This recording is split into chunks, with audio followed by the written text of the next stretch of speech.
B.El.Ed second year history के विद्यार्थियों के लिए ये है। और इसको मैं पीडीएफ में भी आपको भेज दूंगी ताकि आपको पढ़ने में कोई दिक्कत ना हो और नोट्स भी आपके तैयार होते जाएं।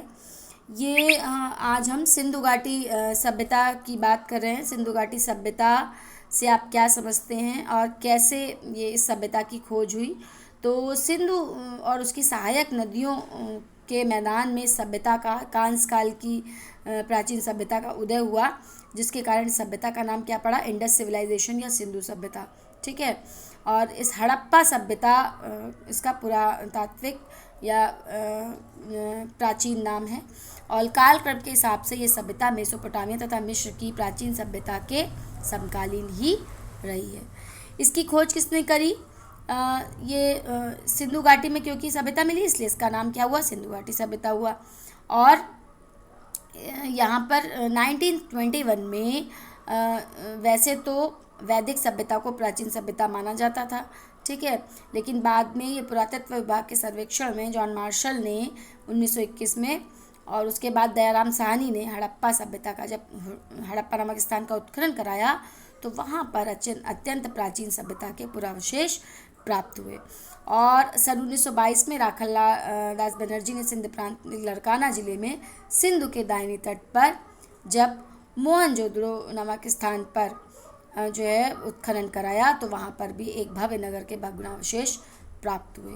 तो हड़प्पा के टीलों पर जॉन मार्शल के नेतृत्व में ये एक उत्खनन कराया गया, जिसके फलस्वरूप सैंधा सभ्यता के बारे में, सिंधु सभ्यता के बारे में जानकारी प्राप्त हुई। ठीक है। इस सभ्यता का जो विस्तार है वो बलूचिस्तान, पाकिस्तान, पंजाब और सिंध प्रांतों में इसके उल्लेख मिले हैं। तो पुरास्थल जो इसके प्राचीन पुरास्थल है वो सुतकागोनेडोर है और ये आलमगीरपुर से की दूरी से लगभग 1600 किलोमीटर स्थित है। ठीक है।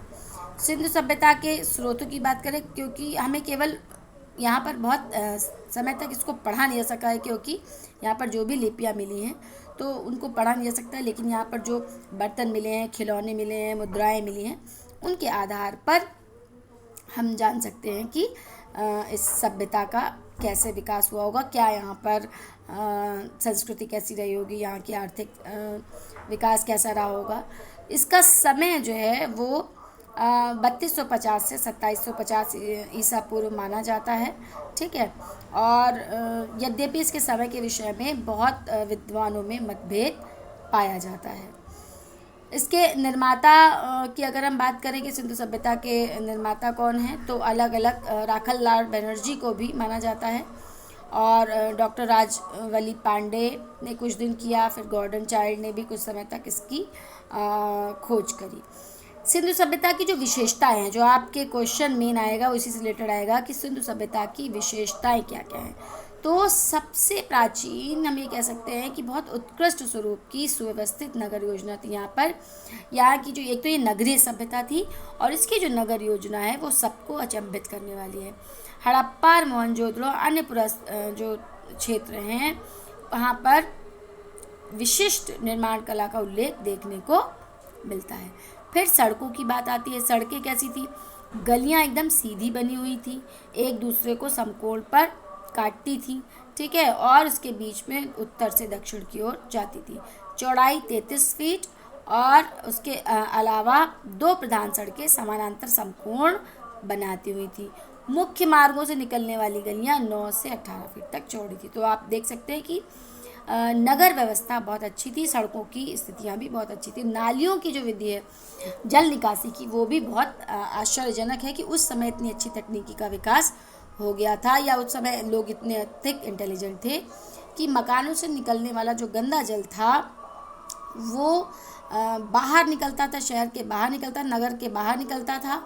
और उसके अलावा जो ढकी हुई नालियों का, यहाँ पर पक्की नालियाँ थी और ढकी हुई नालियों का जो प्रचलन है वो था। ऐसा जॉन मार्शल के द्वारा वर्णित उससे मिलता है कि जो नगर व्यवस्था यहाँ की थी वो प्राचीन संसार के किसी भी अन्य नगर में देखने को नहीं मिलती।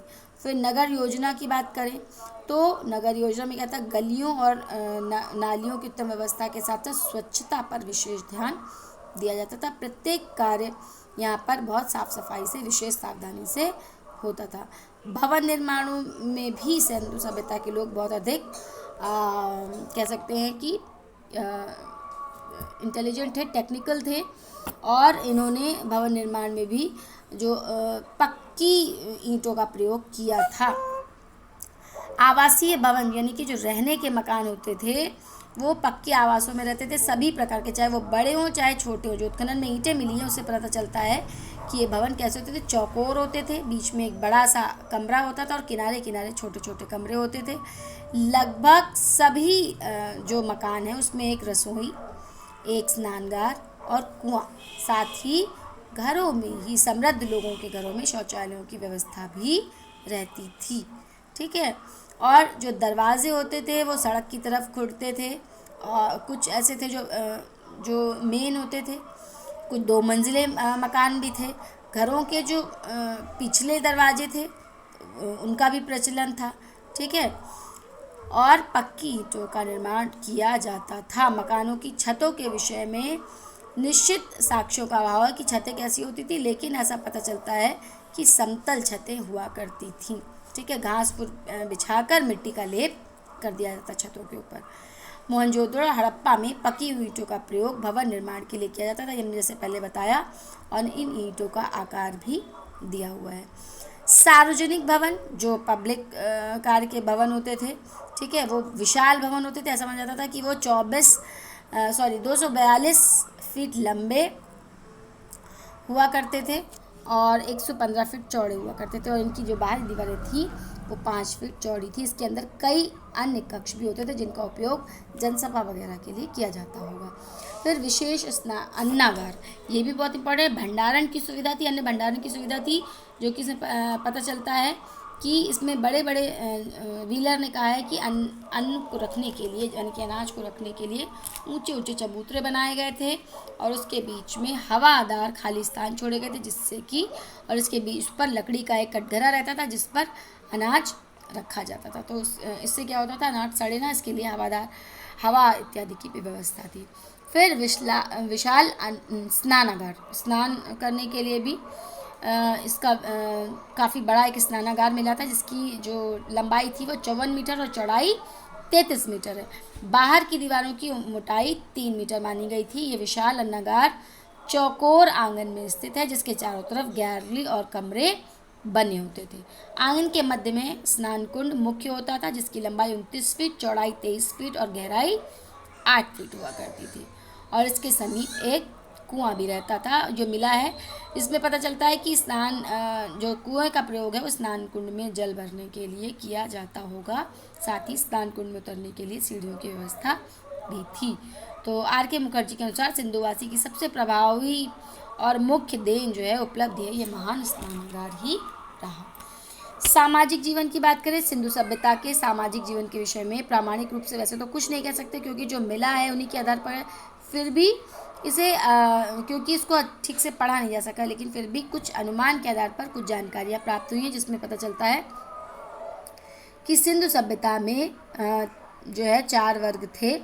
ठीक है। और ये मात्र सत्तात्मक प्रणाली थी। मात्र सत्तात्मक है जहाँ पर नारी की जो है अधिक उपलब्धि थी, मतलब नारी को अधिक पावर मिली हुई थी, और समाज कई वर्गों में विभक्त था। प्रथम वर्ग में विद्वान, पुरोहित, ज्योतिषी आते थे। द्वितीय वर्ग में योद्धा, सैनिक इत्यादि आते थे, और राजकीय पदाधिकारी आते थे। तृतीय वर्ग में कौन आता था, व्यापारी, उद्योगपति, और चतुर्थ वर्ग में नौकर चाकर, श्रमिक वर्ग आता था। खान पान कैसा था इनका, शाकाहारी और मांसाहारी दोनों थे। गेहूँ, जौ, दाल, नारियल, खजूर, नींबू और शाक सब्जियों का उल्लेख मिलता है। दूध, दही, मिष्ठान का प्रयोग भी ये करते थे, इसका भी उल्लेख मिलता है। वस्त्र विन्यास कहता था, पहनावे में कोई विशेष अंतर स्त्री और पुरुषों में नहीं था। 2 कपड़े का प्रयोग करते थे। पुरुष लोग धोती पहनते थे और कंधे पर शॉल डालते थे। स्त्रियां भी धोती और घाघरा पहना करती थी। विशेष प्रकार का वस्त्र होता था, जिसे सिर के पीछे पंख की बाटी वो उठा रहता था, सिर पर ही एक वस्त्र होता था। खुदाई में प्राप्त तकली, सुई और बटन इत्यादि से पता चलता है कि ये लोग वस्त्रों को बनाना भी, सूती ऊनी वस्त्रों को बनाना भी जानते थे। फिर आभूषणों की बात करते हैं। आभूषणों का प्रयोग भी स्त्री पुरुष दोनों करते थे, ठीक है। अंगूठी, हार, चूड़ियाँ, नथनी, कर्णफूल सब। मनोरंजन के साधनों में ये अधिक रुचि नृत्य इत्यादि में लेते थे। आखेट वगैरह भी करते थे, ठीक है। और पशु पक्षियों की लड़ाई इत्यादि भी इसके प्रमुख कारण, मतलब इसके इनके साधन, मनोरंजन के साधन रहे थे। श्रृंगार, पुरुष दाढ़ी मूछ रखते थे, स्त्रियां बाल सवारा करती। तो उसके बाद श्रृंगार की बात करें तो यहाँ पर बालों का श्रृंगार स्त्रियां करती थी, ठीक है। और इसके साथ साथ वो बालों में क्योंकि अनेक प्रकार की जो कंघियाँ प्राप्त हुई, उसे पता चलता है कि श्रृंगार प्रिय हुआ करती थी स्त्रियां भी। लिपस्टिक, कांसे के आकार के आईने वगैरह भी मिले हैं। स्त्रियां लंबे बाल रखती थी और सिर के बीच से मांग निकालती थी। खुदाई में प्राप्त जो प्रसाधन मिले हैं उससे पता चलता है कि जो डिब्बे हैं उसमें ये प्रसाधन का सामान रखती होंगी, ठीक है। फिर स्त्रियों की दशा कैसी थी सिंधु घाटी सभ्यता में, क्योंकि मातृसत्तात्मक थी तो स्त्रियों की दशा अच्छी ही रही, ठीक है। किसी भी तरह की पर्दा प्रथा का प्रचलन इस समय नहीं था। अस्त्र शस्त्र, ऐसा प्रतीत होता है कि सिंधु घाटी सभ्यता के में अस्त्र शस्त्रों का ज्ञान लोगों को नहीं था। शांतिप्रिय जीवन व्यतीत किया करते थे और केवल कुल्हाड़ी वगैरह जो कांसे की मिली हैं, तीर कमान इत्यादि मिले हैं जो शिकार के काम आया करते होंगे, ऐसा माना जाता है। मृतक संस्कार की बात करें तो सिंधु सभ्यता के लोग मृतक संस्कार की 3 विधियां अपनाते थे। मृतक को ज़मीन में दफना दिया जाता था, मृतक को जंगल में खुला छोड़ दिया जाता था और मृतक को जलाकर उसकी हड्डी इत्यादि को घड़े में बंद करके ज़मीन में गाड़ दिया जाता था। इस तरह की विधियाँ मिली हैं। आर्थिक जीवन कैसा था उनका? कृषि, पशुपालन, वस्त्र व्यवसाय। तो कृषि का महत्वपूर्ण स्थान था और क्योंकि नदियों के किनारे ये सभ्यताएं बसी हुई हैं, तो ये सभ्यता बसी थी तो क्योंकि उर्वरा मिट्टी वगैरह होती थी, सारे सिंचाई के साधन थे, तो सिंचाई इनका मुख्य कार्य था।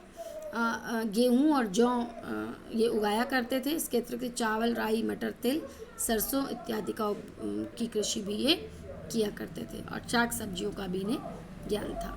फिर पशुपालन में बैल, भैंस, बकरी, गाय, सुअर, गधे इत्यादि, कुत्ते, बिल्ली, ऊँट, ये इन सब का पालन ये करते थे, पालतू पशु थे ये।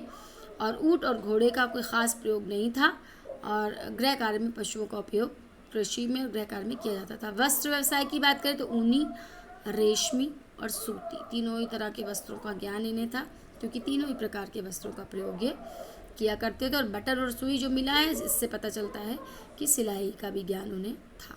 शिल्प और उद्योग धंधे, तो सूती वस्त्र की बुनाई, आभूषण निर्माण, बढ़ईगिरी, लोहार गिरी, कुंभकार इत्यादि के कार्य भी से भी ये भिज्ञ थे क्योंकि लोथल में जो सूती वस्त्रों की छाप मिली है, मुद्रांक मिले हैं, उससे पता चलता है कि इनको इन सब का ज्ञान था। और मिट्टी, धातु और पत्थर, हाथी दांत, इन सभी चीज़ों की कला में ये सिंधु जो सभ्यता के लोग थे वो बहुत अधिक गुणी थे। व्यापार की बात करें तो उन्नत नगरीय व्यवस्था थी, इसलिए यहाँ वाणिज्य और व्यापार भी बहुत सुदृढ़ रहा। ऐसा साक्ष्य मिलता है कि विदेशों से भी इनके व्यापारिक संबंध थे।